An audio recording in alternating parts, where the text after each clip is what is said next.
देखिए, सरकार जो है सरकार बनाने में लगी हुई है ना, लेकिन बिहार का पूरा सिस्टम जो है चौपट हो रखा है।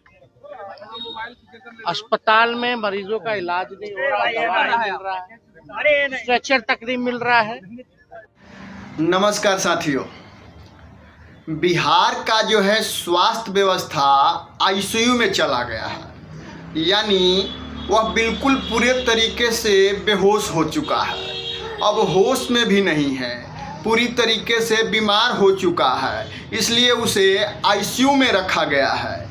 ये कहना है बिहार के नेता प्रतिपक्ष श्री तेजस्वी प्रसाद यादव जी का।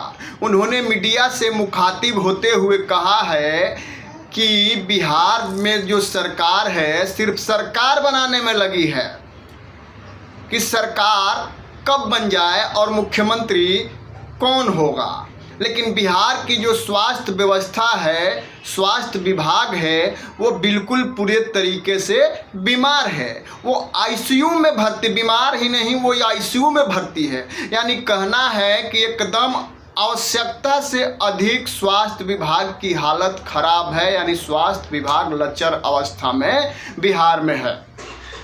और बिहार की जो सरकार है सिर्फ सरकार बनाने के चक्कर में पड़ी हुई है। उन्होंने कहा कि अस्पतालों में न सुई है, ना रुई है, ना दवाई है, तो है क्या?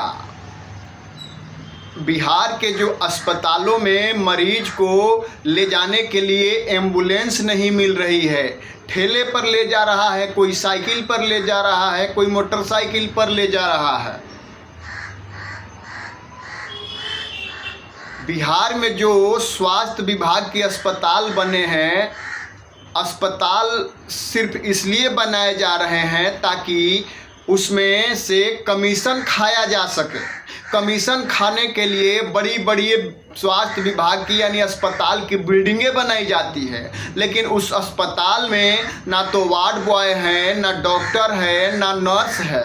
तो फिर वो अस्पताल किस काम का, जब अस्पताल में ना नर्स रहेंगे, ना डॉक्टर रहेंगे, ना कोई कर्मचारी रहेगा, ना दवाई रहेगा, ना सुई रहेगा, ना रुई मिलेगा, ना बैंडेज मिलेगा, तो अस्पताल में सिर्फ कबूतर ही घूमेंगे ना। कबूतर का ही तो अड्डा बन जाएगा अस्पताल। ये बिहार के नेता प्रतिपक्ष श्री तेजस्वी प्रसाद यादव जी कह रहे हैं।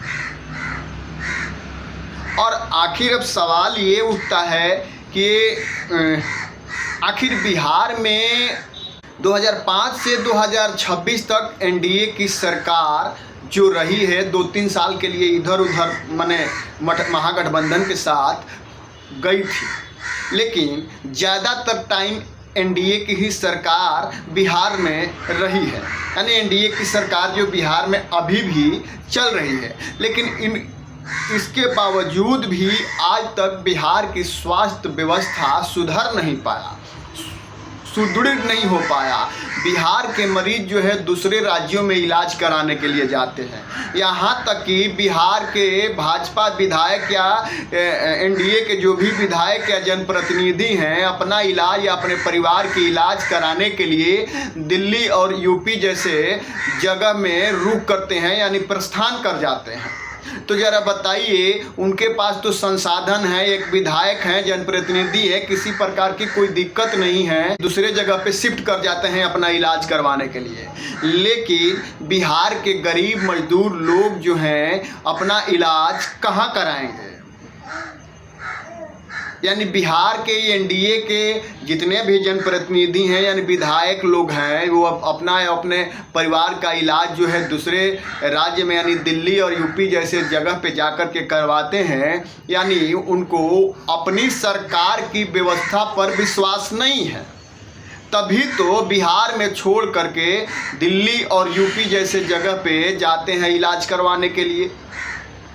काश वो अपनी बिहार की स्वास्थ्य व्यवस्था को भी सही कर पाते, या सही किए होते, या सही होता तो वो बिहार छोड़कर दिल्ली और यूपी जैसे अन्य जगहों पर नहीं जाते इलाज कराने के लिए अपना और अपने परिवार का। आखिर सवाल यह है कि बिहार की स्वास्थ्य व्यवस्था कब सुधरेगा? क्या 2005 से 2026 21वां साल चल रहा है, यानी क्या अभी और 20-25 साल एनडीए की सरकार बिहार में रहेगी तब सुधर पाएगा क्या बिहार की स्वास्थ्य व्यवस्था? और बात तो एनडीए के मंत्री और नेता विधायक ऐसे करते हैं जैसे बिहार में ऑल इज वेल, एकदम सब कुछ ठीक है, किसी प्रकार की कोई दिक्कत नहीं है। बिहार में ना तो अपराध रुकने का नाम ले रहा है, अपराधी का हौसला इसी तरीके से बुलंदियों पर है, भ्रष्टाचार इसी तरीके से बुलंदियों पर है, स्वास्थ्य व्यवस्था की व्यवस्था इसी तरीके से चरमराई हुई है। तो आखिर बिहार में सही है क्या? ना तो स्वास्थ्य व्यवस्था सही है, ना तो शिक्षा व्यवस्था सही है, ना तो कानून व्यवस्था सही है। तो सही है क्या? कुछ नहीं बिहार में। तो बिहार के सरकार को और एनडीए सरकार को कब समझ आएगा, और एनडीए में को वोट देने वाले मतदाता को कब समझ में आएगा कि जो एनडीए को बार बार ही सत्ता में पहुंचाने का काम करते हैं और फिर इलाज कराने के लिए दूसरे प्रदेशों में, दूसरे शहरों की तरफ